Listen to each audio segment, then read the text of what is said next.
So today is National Skeptics Day, and I thought, why not also have a minisode for all the skeptics that are turned believers? So I found all of these stories on Reddit, of course. I honestly just copied and pasted them, and I haven't really super read them because I wanted to be in the moment with y'all as I go through it.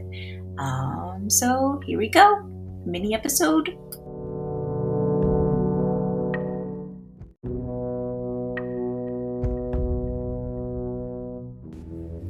Have you ever thought about making your own podcast?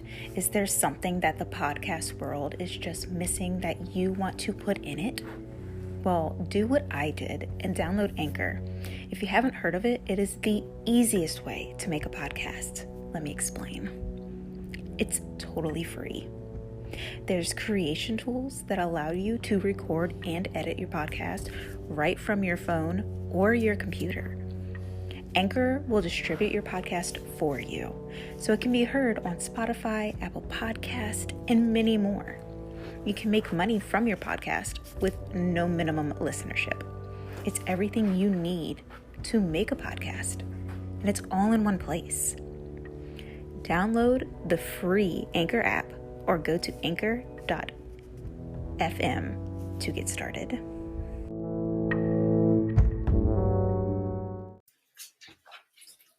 This first story was written by Therese 4008. My whole life, I didn't really believe in ghosts. I had met people who swore up and down that they had experiences, but I believed it was just their imaginations. When I was like 23, my best friend and I decided to use a Ouija board that we found at a thrift store. It was old and creepy looking, but I wasn't afraid to use it because, again, I didn't believe. We researched how to use it correctly. We sat down at a table one night, our knees touching, and each only having one finger lightly on the planchette. Like no weight or anything. It took about 15 minutes, but that thing moved so forcefully and in directions that would have been impossible for either of us to be doing, even subconsciously. At one point, it did a 180, and that's about the time we stopped. We talked to about 3 people, I think. I can't remember completely now. I know the last guy we talked to was talking about hell, which is why we were freaking out, and quit after it did the crazy turn.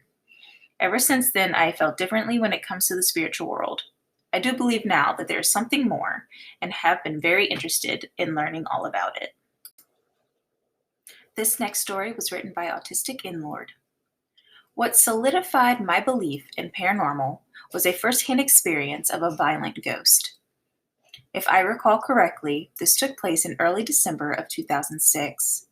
I was 13 at the time, messing with fireworks. I was at the back of our house, right in front of an empty apartment where my nephew and sister-in-law used to live, playing with fireworks by myself since I didn't have any close friends in our town. I have a box of fireworks that look like a chubby matchstick. Don't be fooled by its size. A single stick can blow off your fingers. And lit a candle for easy ignition. Ignition? Ignition? Doesn't sound right. Ignition. It's the remix to Ignition, hot and fresh out the kitchen. Mama rolling that body, got every man in here wishing. No? All right. It was dark, so I went inside the empty apartment to turn the light on. I'm having a really good time blowing stuff up. A box contains 36, so it took me 20 minutes to empty a box. After finishing blowing 30 sticks, I went inside the apartment to switch the light off. As I turn around to head for the exit, something slashed, oh my God, my back. I'm not sure slash is the right word for it since I didn't feel it cross from point A to point B. It was instantaneous, if you will. I thought a wire snapped behind me and hit my back, but I didn't see any wires. I couldn't debunk it. And what bothers me is I didn't feel my shirt move at all. I was slashed from the inside. It wasn't painful at first, but there was a feeling of uneasiness on my back. When I went inside the house, and what comes next is the most painful burning sensation I've ever experienced. My back is throbbing from pain, so painful that I fell on my knees. I wailed for my mom to grab something cold to apply it to the area. My mother was shocked to see a ginormous mark on my back. Up to this day, I can literally feel the raised scar on my back. It looks like a scar you get from branding irons. This next story is by Blue Eyed Rage. I was standing outside the house I grew up in one night, smoking a cigarette and just staring off into the darkness, not really looking at anything, just staring. Suddenly, directly where I was looking, a shadow turned and walked away. It was standing, not cast on the ground like a normal shadow, and it was three-dimensional. It had no characteristics that I could see, like a nose or eyes, just a basic human shape. And I could see through it. It definitely wasn't solid. It seemed almost like it was staring at me and got bored and walked away, or possibly got uncomfortable that I was staring at it. I didn't actually see it until it moved, though. It turned to its right and took about 3 steps before fading out to the point I couldn't see it anymore. Velociraptor wrote, I had a manager we called Ma because she had a kind heart. She was a Sicilian woman who contracted bone cancer. We were sitting around talking after she was diagnosed. She said if she could come back, she would let us know she was there. My eyes grew bigger when she said this. She said nothing too scary, just turning on the water in the ladies' bathroom, and I want to get my ex-husband back really good.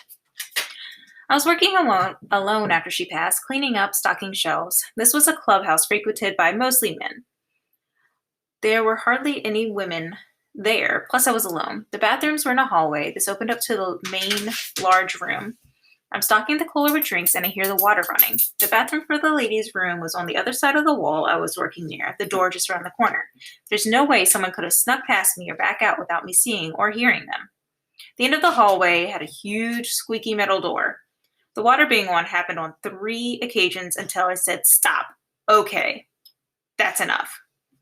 It didn't happen again after that. The water was full blast, and I replaced the gaskets in the sink as it was drippy, so the seal was pretty tight.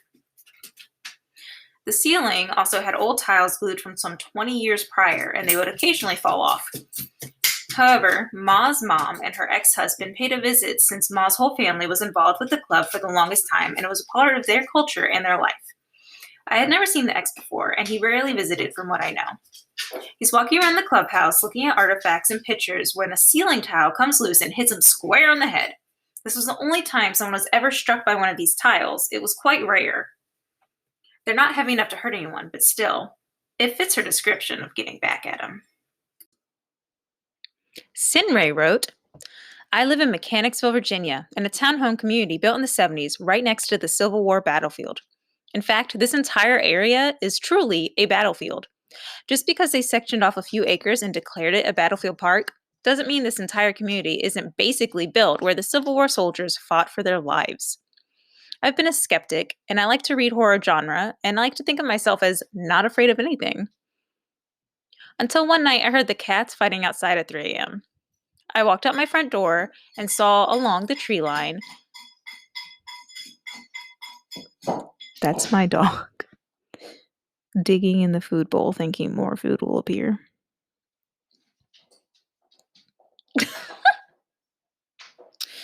I walked out my front door and saw along the tree line, about 4 feet from the ground, a faded circle about the size of a basketball.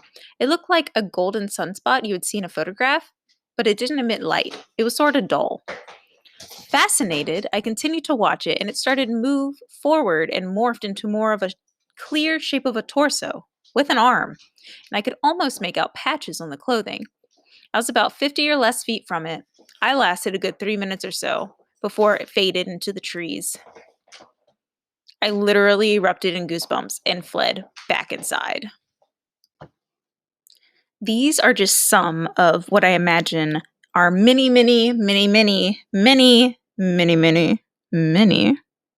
skeptic turn believer stories. If you have any, please e them to me. Email them to me at apparitionsandalibis@gmail.com or find us on Instagram at apparitionsandalibis. I hope you enjoyed it. I cannot imagine some of these things like being slashed to where there's a scar on your back, but there was nothing there and your clothes didn't move. No, thank you. I hope you enjoyed. Bye!